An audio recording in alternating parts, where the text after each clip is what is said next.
For this tip, I've been joined again by my old friend, the impact bag. Now, if you don't have one of these, you can go buy yourself one, fill it with old towels or bed sheets, or just fill a pillowcase or something nice and heavy, basically something you can hit against. The duffel bag works quite well as long as it doesn't mind a bit of a battering.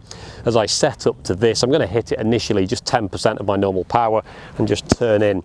And you can hear as I hit that, it's really thuddy, but it stops me. And what it does is it stops me in my impact position. That then helps me analyze where I got to. And then I can look at the difference between good hip rotation and bad hip rotation.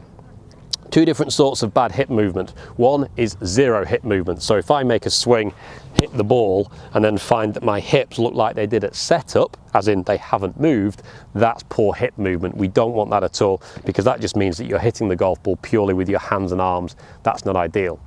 The other type of hip movement that we don't want is lateral or slidey hip motion. So if I set up to the ball and I think, oh yeah, Pete said I've got to move my hips, and then I hit the ball here, all I've done that time with my hips is move sideways. So I haven't rotated, I've just moved laterally.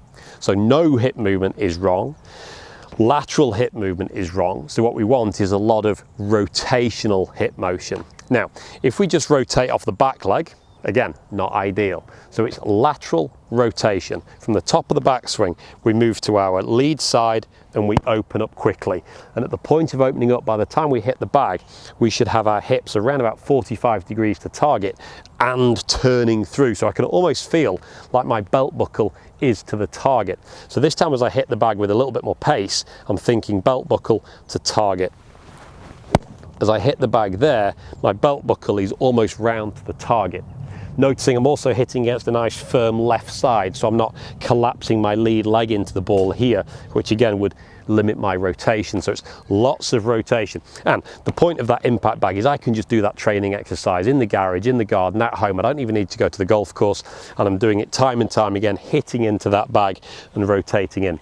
Now, you might want to do that with an old golf club rather than your brand new set of golf clubs. Just get yourself an old one and just rotate into the bag dozens of times and feel how that hip rotation happens. It's going to strengthen up your impact position. It's going to help you hit the ball further with better, more consistent strikes when you rotate your hips into the impact bag.